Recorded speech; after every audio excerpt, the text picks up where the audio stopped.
This is not Chinese, but in 1992, Japanese TV station Fuji TV aired Zuikin English, a show where you exercise while practicing phrases for your future US trip. The phrases include, I have a bad case of diarrhea, I have a bad case of diarrhea, spare me my life, spare me my life, I was robbed by two men. I was robbed by two men. So that's what Japan thought of America. Hasta la vista, baby. This video is sponsored by Squarespace.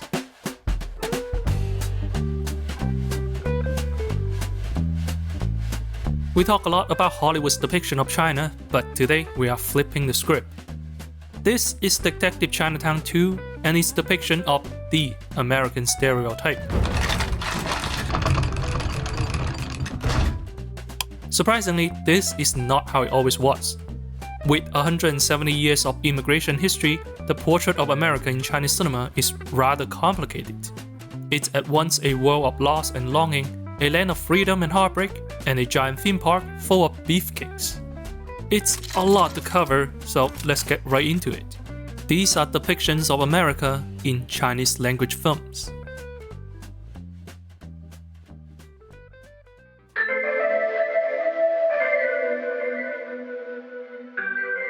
Pillars of glass, steel, and stone gleam under the sun. Such is the classic image of America as seen in full moon in New York. We once saw this as the pinnacle of human achievement. It's not hard to see how this fascination has shaped today's China. The story that unfolds on this stage, however, is not nearly as glamorous. The film tells the story of three successful Chinese women, all struggling to find a sense of belonging. One of them, Zhao Hong, left China behind to marry her Chinese-American husband. When she suggests bringing her mother over, he always objects. In America, adult children don't live with their parents. What he doesn't understand is that while he has everything in New York, all she has is him. She uprooted herself for him, and he won't help her regrow. This loss of identity is taken to its extreme in Farewell China, a film I describe as social horror. In the film, a husband illegally enters the US to search for his wife, who vanished during her studies in New York.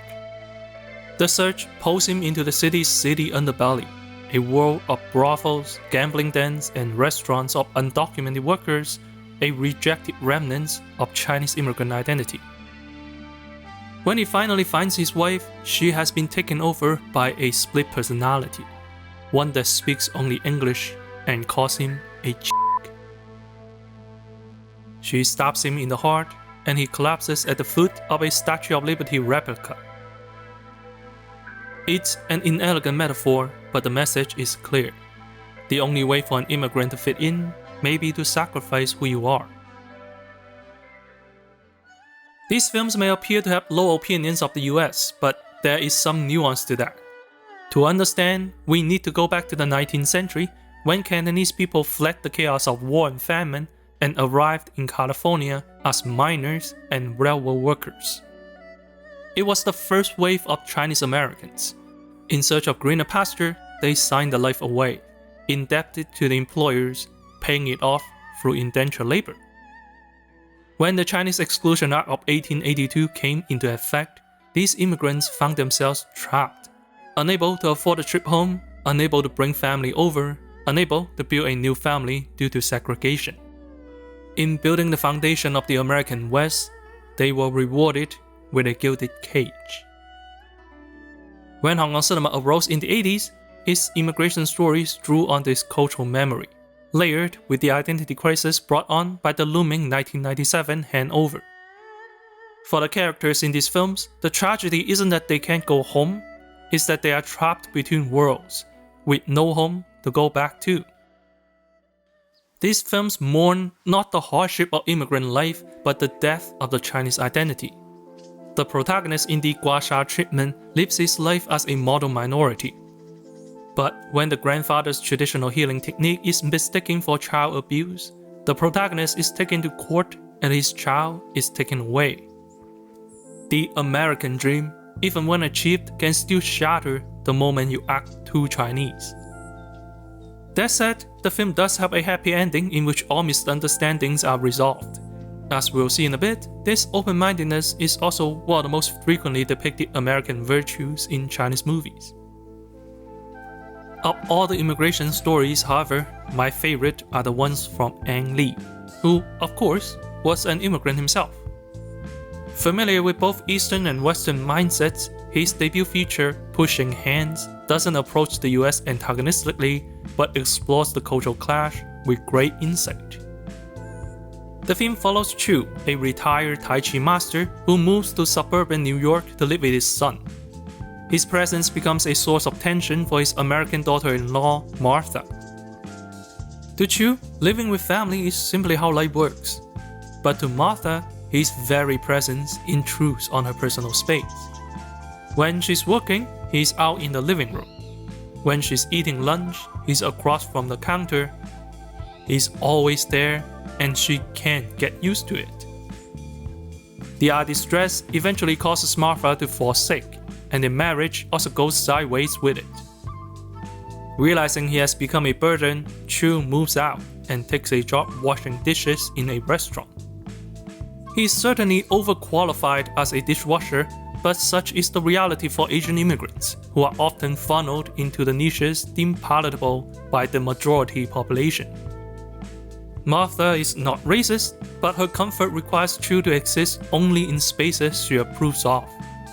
In this clash of two incompatible cultures, Martha puts her own way of life above Chu's. Either he stops being Chinese, or he has to be Chinese somewhere else. And thus, unknowingly, Martha enforces the same norm that kills people's identity. But Chu isn't an outsider. He was invited to be part of the family. This is his home too. Near the end, Martha recognizes what she has done and genuinely reaches out to welcome him back. But Chu, too attached to his own way of life, is unwilling to change. He stays outside the family by choice and finds companionship elsewhere.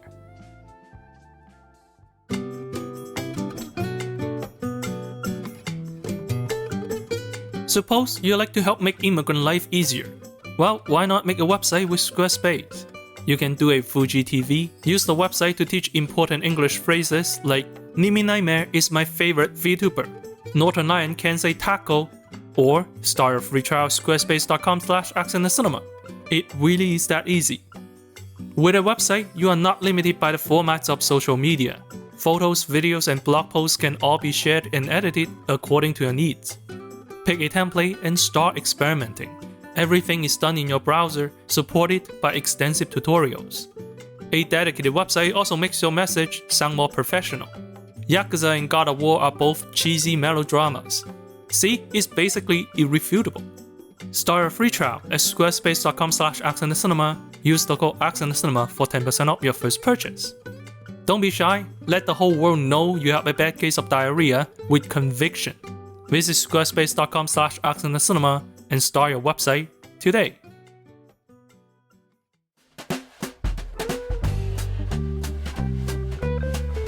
And now, for something slightly different. For a 1995 Chinese audience, that was very spicy. Welcome to America, my nephew. Actually, in the Cantonese version, the uncle says, in the future, there'll be no more blacks, whites, or Asians.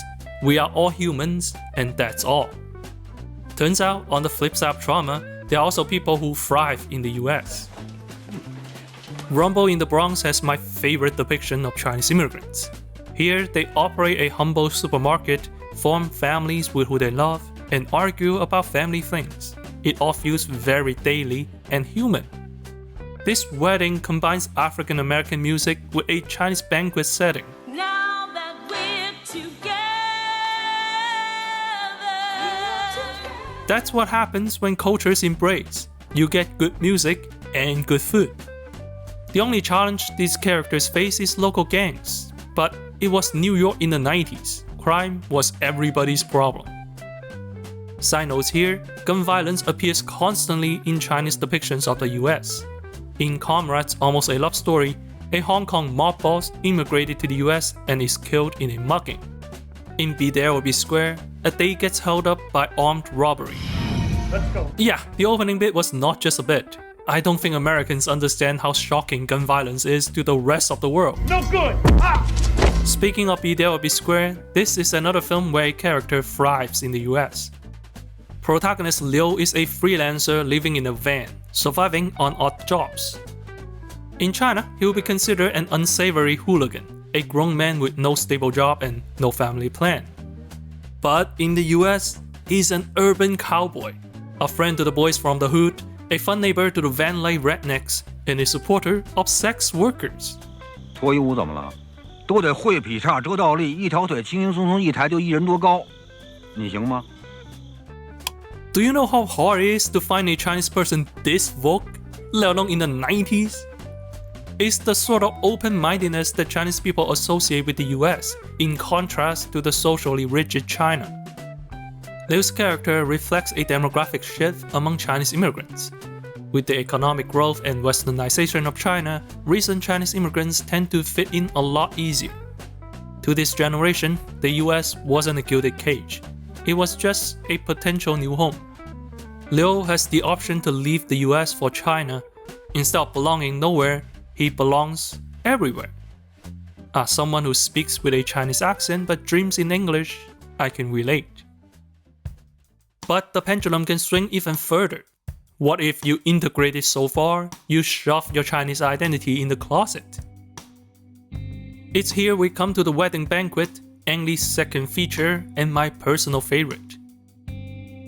Gao is a Taiwanese immigrant in New York and a gay man living with his Jewish partner. Pressured by his family to marry, he fakes a marriage with a female friend, hoping his elderly parents will leave him alone. Instead, his parents fly over the next day, bringing with them the entirety of China and an elaborate wedding plan, much to the chagrin of Gao and his boyfriend. This is the antithesis of pushing hands. Instead of a Chinese person trapped in America, it's an American son ambushed by his Chinese heritage.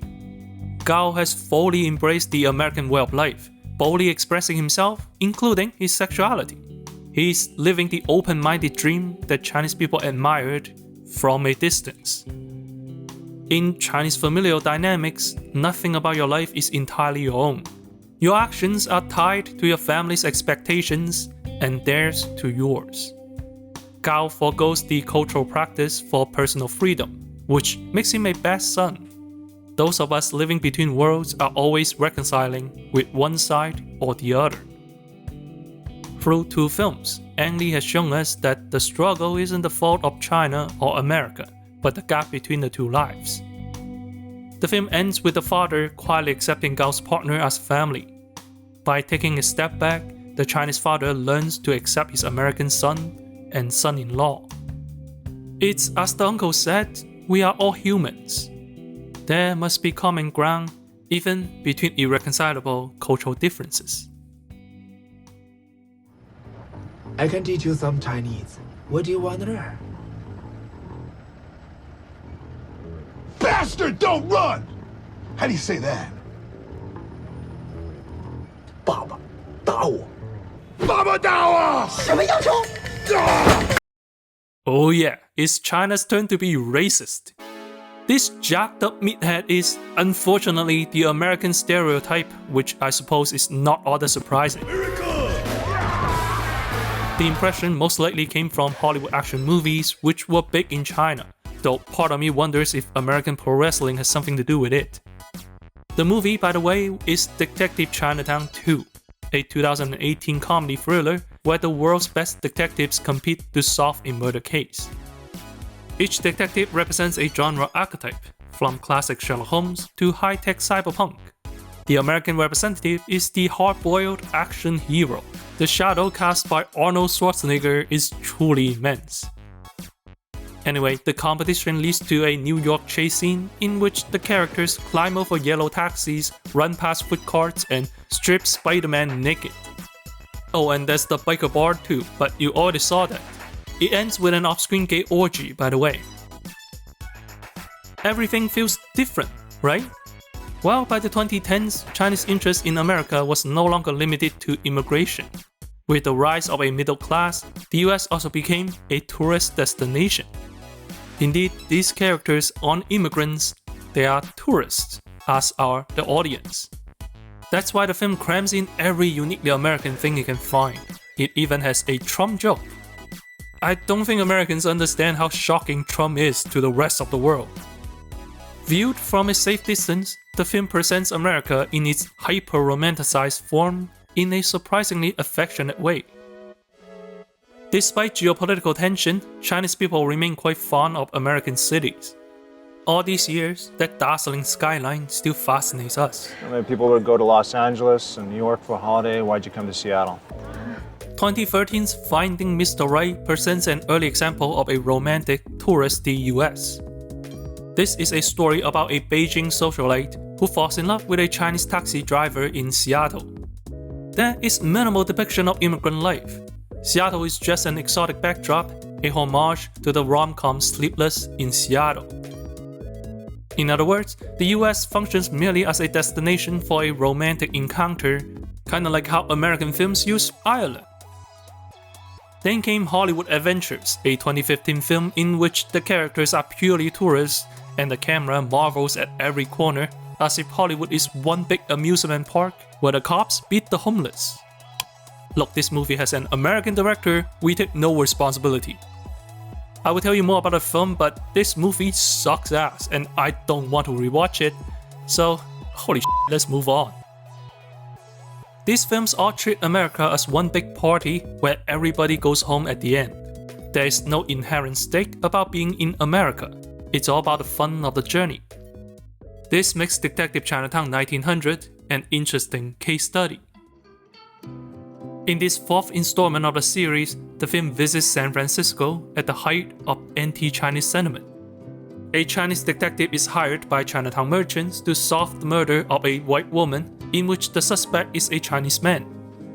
There's also a really questionable story about a Chinese orphan being adopted by a Native American tribe. It's yikes, but story for another time.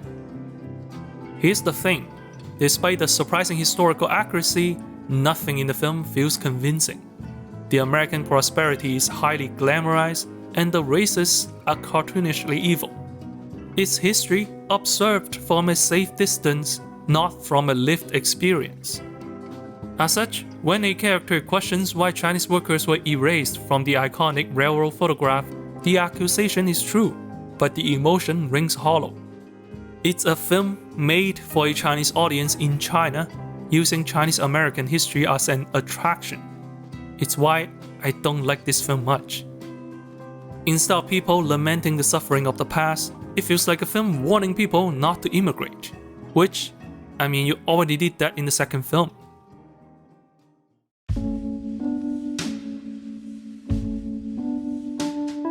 I'm sure many of you scoffed throughout this video. Human achievement? Open-mindedness? Are you for real? But it's true.